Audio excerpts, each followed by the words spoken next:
ایک بھائی جو کہ شادی شدہ ہے، جب ان کی اپنی بیوی کے ساتھ لڑائی ہوتی ہے تو اپنی بیوی کو ایک دفعہ بولتے ہیں کہ تمہیں طلاق، پھر راضی ہو جاتے ہیں، دوبارہ بولتے ہیں، پھر طلاق. اس طرح وہ بھائی مختلف اوقات، لعنت ہے جی ایسے بھائی کے اوپر. بیوی گئی اس کی 3 بار تو بول چکے ہیں، بار بار بولیں، کتنی بار بولیں گے؟ یہ تو اہل حدیث کے نزدیک بھی طلاق ہو چکی ہے، کیونکہ یہ تینوں الگ الگ مجالس میں ہو چکی ہے.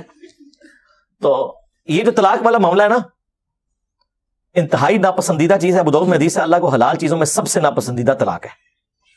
کیوں؟ اس لیے کہ یہ پورے کا پورا اسلامی معاشرہ میاں بیوی کے بانڈ کے اوپر چل رہا ہے. طلاق کے بعد بچوں کا کیا بنے گا؟ معاشرے کے لیے ناسور ہوں گے. یہاں تو ستیلی مائیں بچوں کا مینٹل ماڈل بدل دیتی ہیں، اور جہاں طلاق ہو جائے وہاں آپ کیا ایکسپیکٹ کریں گے کہ کیا ہوگا؟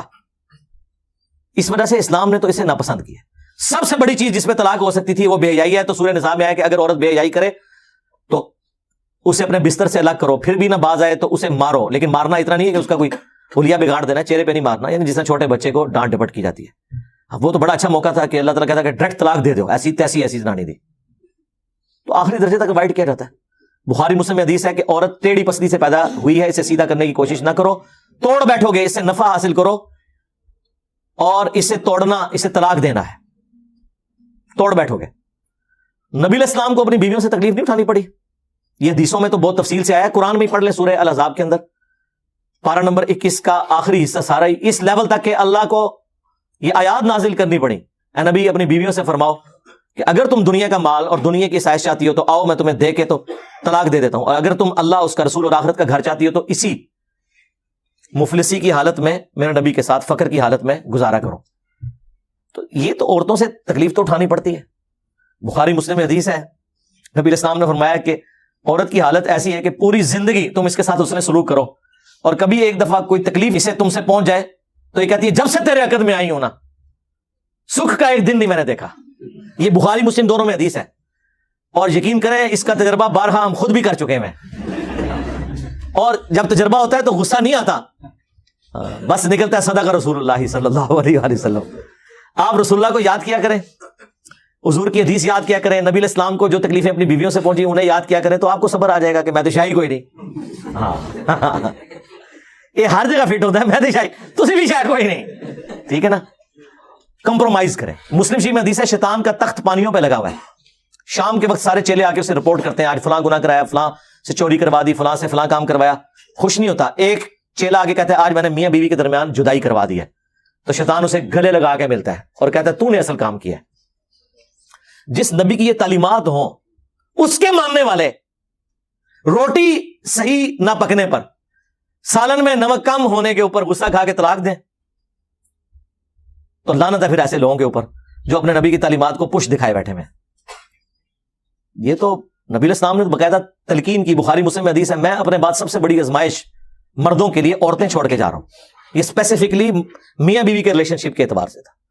مسلم شریف میں حدیث ہے کوئی بھی مؤمن اپنی مؤمنہ بیوی کے ساتھ بغض نہ رکھے.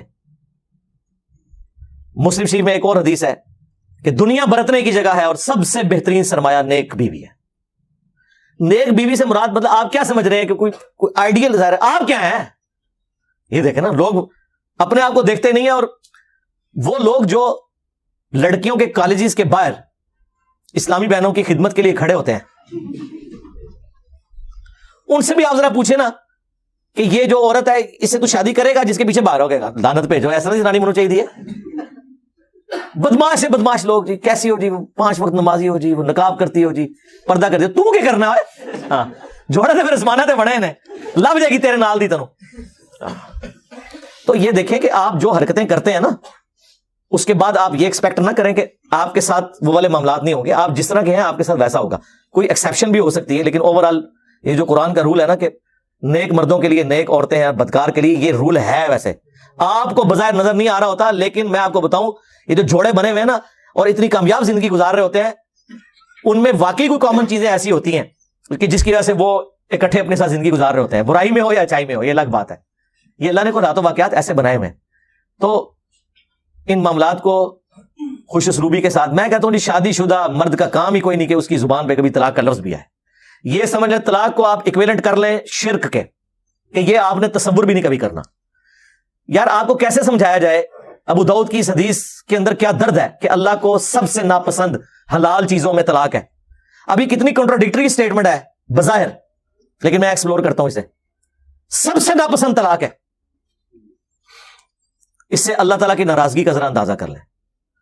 اور لیکن ساتھ کا حلال, حلال اس لیے کہا کہ بعض اوقات جینوئن ضرورت پڑ جاتی ہے. کوئی مرد ایسا ہے جس کے ساتھ کوئی میڈیکل ایشو ایسا ہو گیا ہے اور دھوکے سے شادی کروا دی ہے, اور مرد ہے ہی نہیں تھا, تو ظاہر اب طلاق والا معاملہ ہوگا.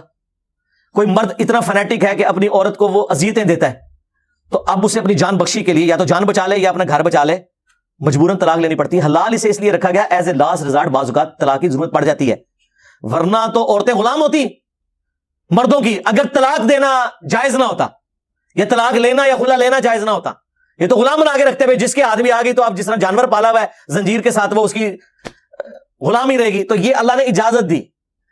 اس سے مراد یہ نہیں ہے کہ جو ناجائز طلاقیں دی جا رہی ہیں وہ اللہ تعالیٰ نے ان کو حلال قرار دیا ہوا ہے, نہیں. جامعہ ترمذی میں حدیث ہے, جس عورت نے بغیر وجہ کے طلاق لی جنت کی خوشبو بھی نہیں پائے گی. اسے وائس ورثہ بھی کر لیں. ہاں, یہ نہ سمجھے کہ یہ عورت کے لیے ہے. یہ نہیں ہے کہ قرآن میں جتنے مردوں کے لیے سیکھے ہیں تو عورتیں مبرر ہیں اس سے. ایک ورسٹ کیس کو ڈسکس کیا جاتا ہے اور باقی چیزیں انڈرسٹوڈ ہوتی ہیں. مردوں عورت کا ریلیشن شپ یہ بہت غیر معمولی ہے. جامعہ ترمذی میں حدیث ہے, تم نے کوئی بھی محبت کرنے والے دو میاں بیوی سے بڑھ کے نہیں دیکھے ہوں گے. یہ ایک ایسا پاکیزہ رشتہ اللہ تعالیٰ نے رکھ دیا. قرآن میں اللہ نے فرمایا سکون رکھا ہے میاں بیوی میں ایک دوسرے کے لیے. پھر اللہ تعالیٰ نے فرمایا ایک دوسرے کا لباس ہے. یہ جو ڈراموں میں یہ جو مرد عورت آپ کو دکھائے جا رہے ہیں نا, یہ ڈرامے لگائے ہوئے ہیں, ڈرامے میں ہی ہے اور کیا ہے, ریئل میں تو نہیں ہے یہ سارا معاملہ اس طریقے سے جو وہ آپ کو جس طرح ایک عجیب و غریب قسم کے جہان میں داخل کر دیتے ہیں.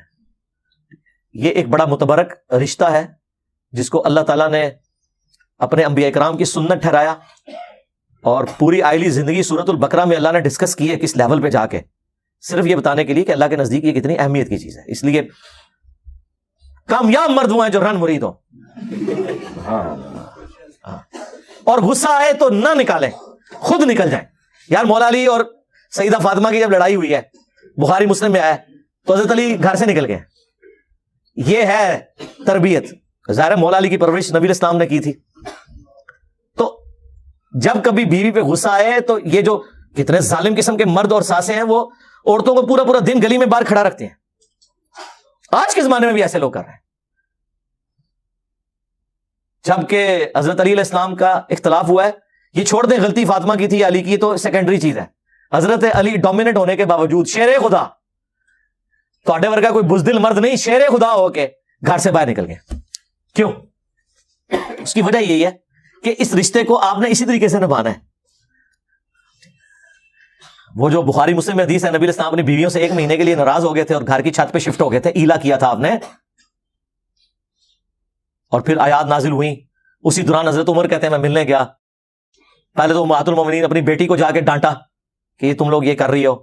پھر حضور کے پاس آئے اور کہتے ہیں میں نے کوشش کی کہ بھئی حضور کو ہنسانے کی کوشش کروں, اور جب میں چھت پہ چڑھا تو ایک کونے میں چھوٹا سا مشکیزہ لٹکا ہوا ہے, ایک چٹائی پہ حضور لیٹے ہوئے ہیں, اوپر بھی چادر کوئی نہیں, صرف تہمت باندھی ہوئی ہے. آپ اٹھے ہیں, جسم پہ چٹائی کے نشان. حضرت عمر نے رونا شروع کر دیا, یا رسول اللہ کیسروں کس طرح دنیا کے مزے لوٹ رہے ہیں اور آپ اللہ کے پیغمبر ہو کے یہ آپ کی حالت ہے. آپ نے فرمایا لگتا ہے عمر ابھی بھی دنیا کی حقیقت تم پہ نہیں کھلی, کیا تم اس پہ راضی نہیں ہو کہ کیسروں کس طرح دنیا کے مزے لوٹیں اور ہم آخرت کی سعادت. پھر سرکار حضرت عمر کا قبلہ ایسا صحیح ہوا ہے کہ نہ حرام کھایا نہ کھانے دیا کسی کو. اس طرح اسٹرکٹ مینجمنٹ انہوں نے رکھی ہے اپنے دور میں. جس نے یہ سارے منظر خود دیکھے ہوں اور اگر وہ واقعی جینوئن مومن ہو تو وہ اسی طریقے سے اپنے پیغمبر کو فالو کرے گا. پھر وہ بخاری مسلم کے الفاظ ہیں, کہتے ہیں میں نے اب سوچا میں حضور کو کوئی ایسی بات سناؤں کہ آپ کا موڈ آف ہے تو آپ ہنسیں. تو کہتے ہیں یا رسول اللہ دیکھیں جب ہم مکے میں تھے کس طرح ہماری بیویاں ہماری, یعنی وہ کیا ہم کوئی غلام ہیں, ہاں کس طرح یہ ہماری اوبیڈینٹ ہوتی تھی. جب سے مدینہ شریف ہم آئے ہیں تو یہاں انصار کی عورتوں نے تو اپنے جڑوں کو دبا کے رکھا ہوا ہے. ان کو دیکھ کے ہماری بیویاں بھی دیکھیں کتنی شیر ہو گئی ہیں, اور ہم پہ یہ واقعی جی عرب کے لوگ وہ تو کسی مرد کی بات نہیں سنتے تھے, عورت ان کے سامنے بول جائے چسک جائے. ہوں بھی تسی دیکھ لو عربی نے کس طریقے سے اپنی عورتوں کو رکھا ہوا انہوں نے, وہ ان کے اندر ایک مزاج ہے. یہ کوئی ان کے لیے تعریفی جملے نہیں ہے, یہ ان کی عادت بتا رہا ہوں. لیکن اسلام نے کیسا انہیں مغلوب کیا کہ وہ اسلام کی وجہ سے پھر بیویوں کی ساری چیزوں کو ٹالریٹ کرتے تھے. تو کہتے ہیں جب میں نے یہ بات کی نا کہ یہ دیکھو ان کو دیکھے دیکھے ہماری عورتیں بھی شیر ہو گئی ہیں، تو حضور علیہ السلام مسکرائے، کہتے ہیں مجھے تھوڑا حوصلہ ہوا، پھر میں نے گپ شپ کرنی شروع کی اور یہ اس طریقے سے پھر خیر آیات بھی نازل ہوئی۔ 1 مہینے کے بعد نبی علیہ السلام نے جو ہے وہ آفر دی، یہ آیات نازل ہوئی سورہ احزاب کی، حضرت عائشہ، حفصہ، باقیوں کو، کہ دیکھو اللہ نے مجھے اجازت دے دی ہے، چاہے تو تم میرے عقد میں رہو اسی فقر کی زندگی میں، اور اگر دنیا کا مال چاہتی ہو تو ٹھیک ہے میں تمہیں طلاق دے دیتا ہوں۔ تو سب نے کہا کہ ہم اللہ، اس کا رسول اور آخرت کا گھر چاہتی ہیں، ہم نبی علیہ السلام کے ساتھ کس طرح گزارا کریں گے۔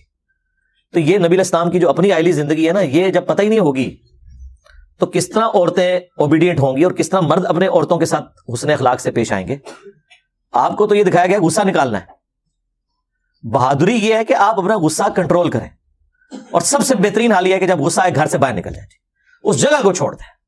اعوذ باللہ من الشیطان الرجیم پڑھیں، جو بخاری مسلم میں ہے، 2 بندے لڑ رہے تھے، آپ نے فرمایا میں ایک جملہ ایسا جانتا ہوں اگر یہ پڑھیں تو ابھی یہ سارا معاملہ ٹھنڈا ہو جائے گا، وہ اعوذ باللہ من الشیطان الرجیم، اور جگہ تو فوراً چھوڑیں جی، سیدھی سی بات ہے، ٹھیک ہے۔ دروازہ بے شک زور سے مار کے چلے جائیں، ٹھیک بات ہی تسی کرانا ہے، زنانی نو کچھ نہ کہو، ہاں بس